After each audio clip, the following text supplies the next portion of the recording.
बिस्मिल्लाहिर्रहमानिर्रहीम। मेरा नाम समीना इमरान है और आज मैं आपको एमसीक्यूज़ टिप्स देना चाहती हूँ कि पेपर में एमसीक्यूज़ पहला ही क्वेश्चन होता है 10 मार्क्स का। और बच्चे अक्सर जो है ना, ऐसा होता है कि बच्चों को 8 एमसीक्यूज़ आ रहे हैं और एक के बारे में वो कंफ्यूज हो जाते हैं और एक उनको नहीं आ रहा होता। कुछ बच्चे ऐसे होते हैं जिनको सारा ही पेपर आ रहा होता है एमसीक्यूज़ का और वो फटाफट उसको कर लेते हैं। लेकिन जो बच्चे टॉप करना चाहते हैं, जो बच्चे 90% से अबव मार्क्स लेना चाहते हैं, जो पोजीशन लेना चाहते हैं, उनके लिए जो है ना एमसीक्यूज़ जो है वो एक मसला बन जाता है। एक भी अगर एमसीक्यूज़ गलत हो रहा होता है तो उनके 100% मार्क्स जो हैं वो कट जाते हैं और वो इस चीज़ से इतने, मैंने देखा है जो बच्चे टॉप करते हैं वो एमसीक्यूज़ के बारे में बहुत ज़्यादा पॉजिटिव होते हैं।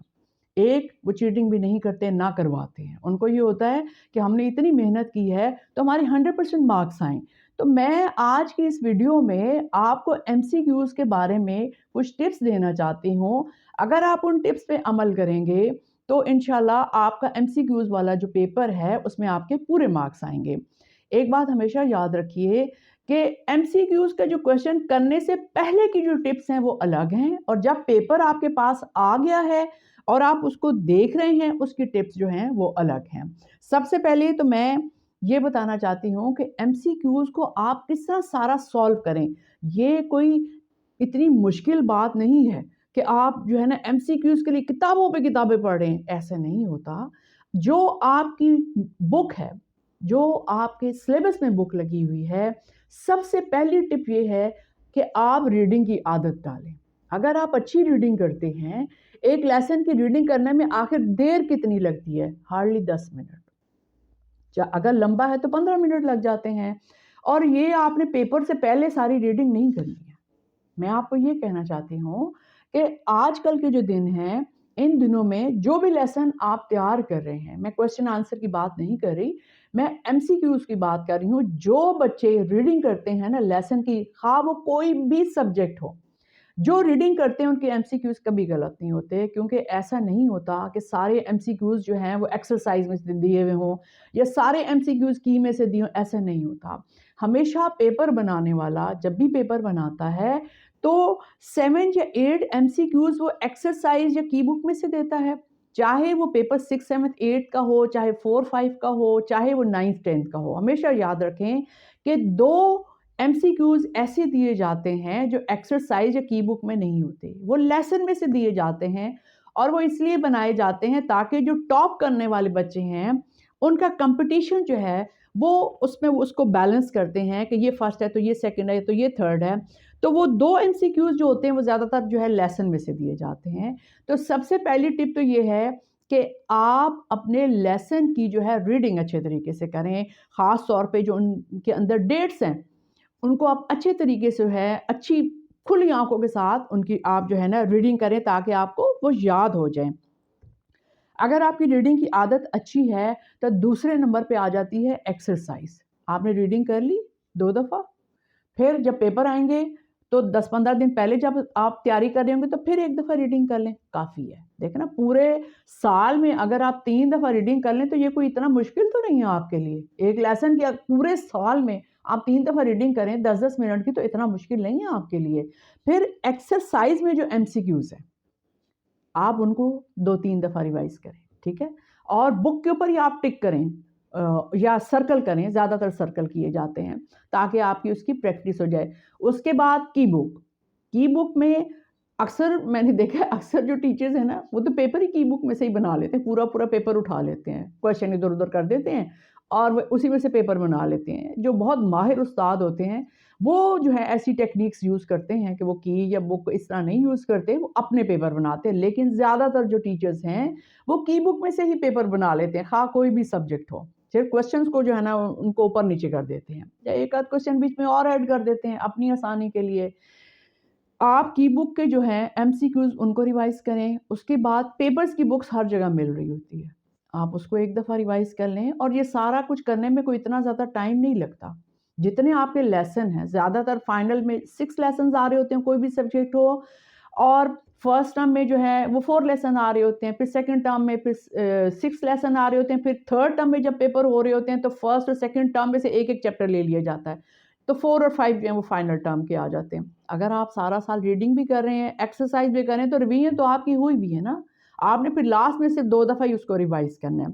तो आपने सबसे पहले रीडिंग की आदत डालनी है, फिर एक्सरसाइज को आपने जो है वो रिवाइज करना है, उसके बाद आपने की बुक को और पेपर्स की जो बुक होती है आपने उसको रिवाइज करना है। चले, ये तो रिवीजन हो गई।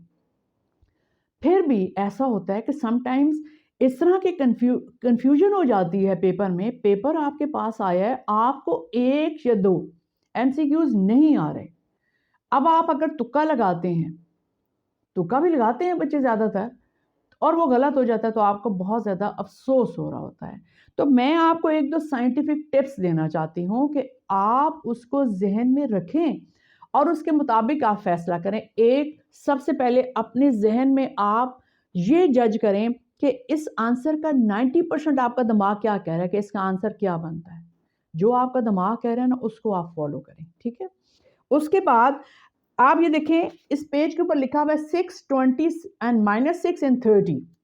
ये ऑप्शंस हैं, कोई भी आंसर है, चाहे मैथ्स का है चाहे साइंस का है। आपने इसमें से एक आंसर को टिक करना है। पेपर बनाने वाले हमेशा उनके माइंड में ये होता है कि बच्चों को कंफ्यूज किया जाए यहाँ पे, ठीक है? आप देखिए, आंसर 6 है या 20 है या -6 है या 30 है। हमेशा याद रखें, जब भी किसी क्वेश्चन में माइनस और प्लस आता है ना, तो उसमें से एक आंसर होता है। बाकी दो 20 और 30 को क्रॉस कर दें, वो आंसर नहीं हो सकते। या तो 6 है या -6 है, इन दोनों में से एक हो सकता है आंसर, ठीक है? याद रखिए कि जो दूसरे ऑप्शन है वो क्रॉस है, उनको तो आपने सोचना ही नहीं। अगर +6 भी एक प्लस है ना, 6 है या -6 है, इन दोनों में से एक आंसर है। और फिर इन दोनों में से जिसकी तरफ आपका दिमाग ज़्यादा जा रहा है उसको आप सर्कल कर दें, वो इसका आंसर होगा। ऐसा नहीं होता। मैं ये बात कर रही हूँ कि मेजॉरिटी पेपर्स में इस तरह होता है कि जो पेपर बनाने वाले हैं ना, जो आंसर होता है, फ़र्ज़ करें अगर किसी भी कोई भी ऐसा क्वेश्चन है जिसका आंसर जो है वो आ रहा है -3, +3 या इक्वल या आगे मल्टीप्लिकेशन है, तो आप याद रखिएगा कि -3 और +3 में से कोई एक आंसर है। इक्वल और मल्टीप्लिकेशन उसका आंसर नहीं हो सकता, उसके चांसेस कम हैं। ज़्यादा चांसेस ये होंगे कि जो एक जैसे आंसर है ना, माइनस प्लस में, उसमें से किसी एक को सर्कल करें, तो वही आपका आंसर होगा। दूसरी मेरी टिप आपके पास ये है कि अगर किसी भी आंसर में कोई भी, चाहे वो मैथ्स का है चाहे साइंस का, कोई भी है आंसर, एक ऑप्शंस अगर हैं 0 है, 24 है, 50 है या 100 है, बिल्कुल जो स्टार्ट में ऑप्शन है उसको भी, वो भी क्रॉस होगा, जो आखिर में वो भी क्रॉस होगा। ज़्यादातर ये होता है, आंसर जो होता है ना, वो सेंटर वाले जो 2 ऑप्शंस हैं ना, उसमें से एक आंसर होता है। तो आप जहन में ये रखिएगा। पहली मैंने आपको ये टिप बताई है कि अपने ब्रेन को देखें कि 90% अगर आप थोड़े से कंफ्यूज हो रहे हैं कि ये आंसर है या नहीं है, अगर 90% आपका दिमाग जा रहा है कि ये आंसर है, उसको टिक करें। दूसरा ये है, मैंने आपको बताया कि अगर प्लस और माइनस है, अगर किसी क्वेश्चन में ऑप्शंस में 2 एक जैसे आंसर आ रहे हैं, 2 एक जैसे आंसर आ रहे हैं, तो आप देख लें कि उन दोनों में से एक आंसर होगा, बाकी 2 जो है वो आंसर नहीं है। तीसरी टिप आपको मैंने ये बताई है कि अगर 4 ऑप्शंस हैं और आपको बिल्कुल ही नहीं समझ आ रहा कि क्या आंसर है, तो बिल्कुल स्टार्ट का जो आंसर है वो भी नहीं होगा, जो आखिर का आंसर है वो भी नहीं होगा, जो दरमियान वाले 2 हैं उनमें से एक होगा। तो ये छोटी-छोटी टिप्स हैं, याद रखिएगा।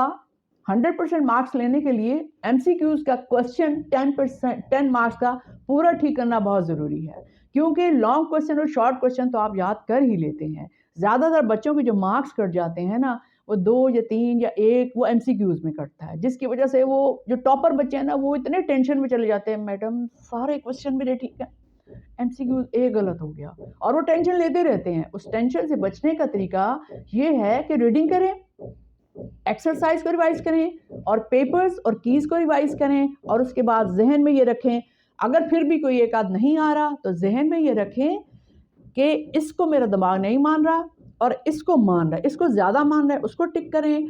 फिर जो एक जैसे 2 ऑप्शंस हैं उनमें से एक आंसर हो सकता है, उसको टिक करें। और तीसरा ये है कि ज़्यादातर ऐसे होता है कि स्टार्ट का और लास्ट, ये दोनों नहीं होती ऑप्शन, दरमियान वाली जो दो आंसर उनमें से एक ऑप्शन होती है।